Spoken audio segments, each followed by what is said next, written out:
Bonjour. Traque des biens mal acquis, Mimi Touré dévoile le butin, écrit l'As à sa une. 37 milliards de DP World, l'immeuble de Tahibou Ndiaye, le comte de Monaco, le tout est estimé à 200 milliards de francs CFA. Cerise sur le gâteau, l'ancien Premier ministre plaide pour la poursuite de la traque des biens mal acquis. Mais déjà, pour l'Observateur, Mimi Touré a déclenché une polémique avec ses 200 milliards. Défense de rire. Bon, parlons d'une affaire de Ngaka, un titre qui barre la une de l'Observateur.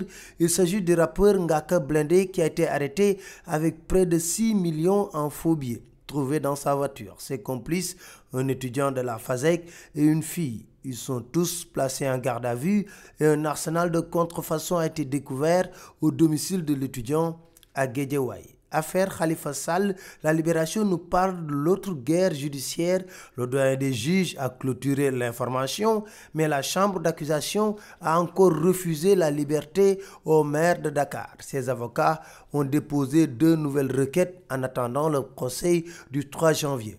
Au plan politique, enquête parle de jeu d'échecs entre Tanor et Khalifa Sall. Pour nos confrères, le partialisme s'enfonce de plus en plus dans une guerre sans merci entre les partisans d'Ousmane Tanor Dieng et ceux de Khalifa Sall. Le politologue Dr Maurice Soudieck-Dione pense que le mois de janvier sera décisif dans la dynamique de dénouement du conflit au Parti socialiste. 16 ans après la mort de Senghor, écrit le quotidien, le partialiste se déchire sur son legs.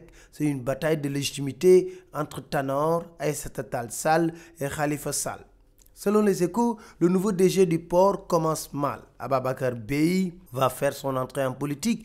Il s'engage à Dieuppeul-Derklé et promet à tout va. Au port, il gère personnellement le bureau courrier et cache tout. Et les travailleurs attendent toujours leur prime de rendement.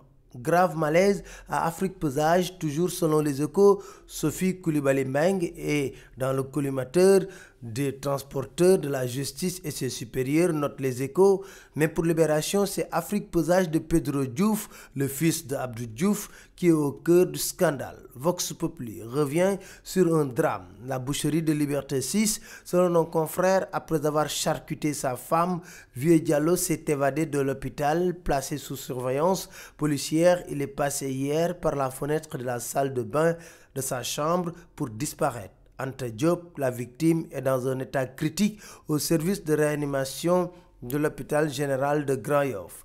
L'émir du Qatar et l'hôte du Sénégal ce mercredi, las de nous dire certainement le cas de Karim Wade sera évoqué. Le ministre Matar Ba se prononce sur l'affaire Gorgui Sy Dieng. Dans Vox Populi, il déclare « Aucun Sénégalais ne peut engager des frais de l'État sans l'aval de l'État ». Il rajoute dans les Échos « Ce n'est pas normal qu'un joueur ne doit pas prêter de l'argent à une institution. Il y a eu dysfonctionnement ». Affaire de terrorisme, enquête nous dit, Imam Ndao et compagnie sont renvoyés devant la chambre criminelle. C'était tout, merci, très bonne lecture à tous.